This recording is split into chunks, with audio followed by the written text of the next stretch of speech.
Bonjour, ici Geneviève Drolette pour débuter la série d'épisodes qui vous présente les textes de la revue de décembre 2023. Le Club Austin qui est en vedette dans cette édition-ci est celui du Centre du Québec. Donc, on commence cette série par notre texte qui dévoile le troupeau Fraulein de la ferme Frélène à Saint-Sylvère. C'est un troupeau qui gagne plusieurs prix de production année après année à l'intérieur du club et qui se démarque également dans les expositions du Québec, dont l'expo de la MRC de Bécancour. Les propriétaires actuels de la ferme Frélène, c'est Andreas Fidze et Myriam Rivard. C'est un troupeau de 430 têtes, dont 170 vaches en lactation.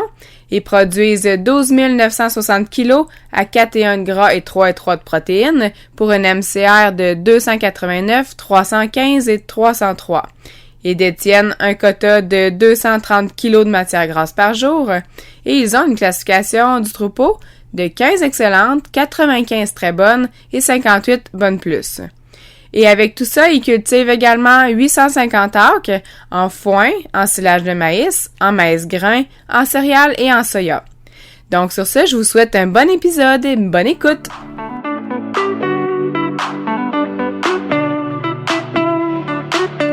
Il y a plus de 30 ans, arrivait au Québec un couple de Suisses allemands qui venaient de laisser leur ferme du canton d'Appenzell à leur famille dans le but de perpétuer leur rêve d'avoir une entreprise laitière capable de s'expansionner.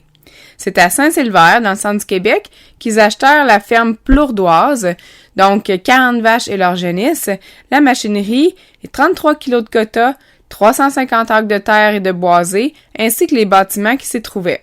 Ce fut le début de leur aventure en sol canadien. Suite à leur déménagement, Anne-Solie Fidze et Cécilia Zoller créent la ferme Frélène, leur rappelant le nom de la montagne tout près d'où ils proviennent en Suisse. Puis environ une dizaine d'années plus tard, en 2003, leur fils Andreas s'intègre à l'entreprise avec 30% des parts et le trio prend la décision de modifier les bâtiments pour construire une stabulation libre d'au moins 120 places pour les vaches en lactation. Déjà, ils croient que ce type de bâtiment représente l'avenir de la production laitière.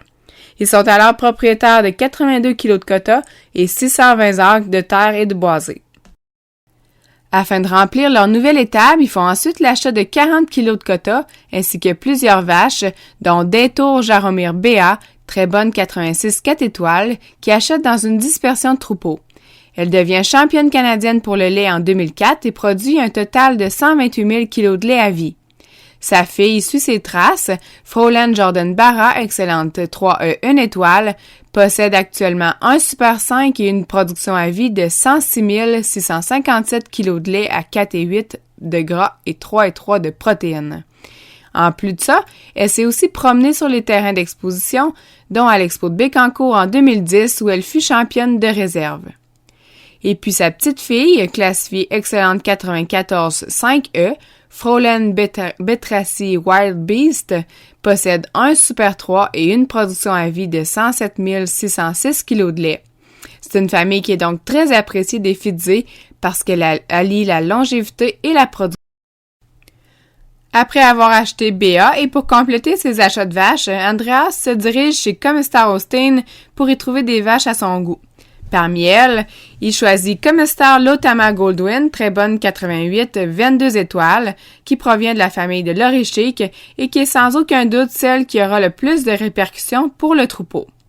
Parmi les accomplissements de Lotama, on a 2 lactations supérieures, dont une à 6 ans à 18 069 kg, à 4,8 de gras et 3,2 de protéines. Elle a aussi eu plusieurs taureaux qui sont retrouvés dans les centres d'insémination. Et on peut nommer sa fille, Fraulein Lotastelma Snowman, qui est la gagnante du trophée provincial pour la production à 4 ans.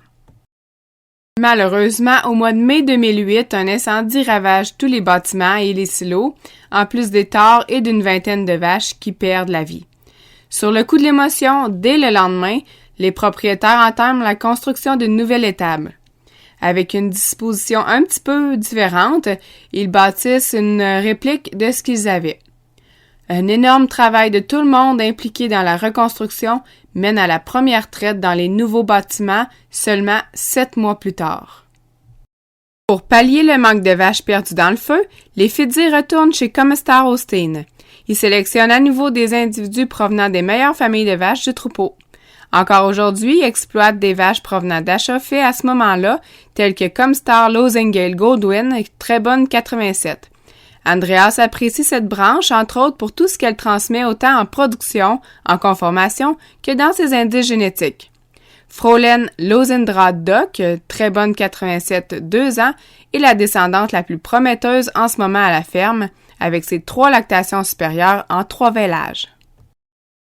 Pour garder la flamme de l'élevage, Andreas s'amuse à participer aux ventes et à dénicher des sujets provenant de familles de vaches populaires, comme celle de Jacob Goldwyn Brittany, excellente 96, 2E, 32 étoiles.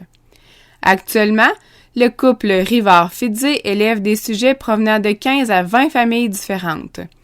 Myriam nous a confié que l'hiver, le passe-temps préféré d'Andreas est de choisir des donneuses d'embryons avec lesquelles ils vont faire de la fécondation in vitro. Chez eux, contrairement à d'autres, les veaux provenant du in vitro sont plus en santé que les veaux de gestation naturelle. Utilisée depuis 2015, l'étape froide pour les veaux abrite 10 huches d'un côté et de l'autre, elle est divisée en 6 parcs pouvant accueillir 10 veaux par parc. Myriam utilise un taxilet pour les abreuver et elle affirme qu'elle adore leur installation car peu de veaux sont malades. Donc après avoir monté une entreprise à leur goût, Myriam et Andreas prévoient maintenant intégrer leur relève dans un avenir prochain. Leurs 4 enfants, Mathias, Eliane, Catherine et Léa, suivent leurs traces autant à la ferme que sur les terrains d'exposition. Alors gageons qu'ils auront de quoi s'amuser avec une si belle entreprise.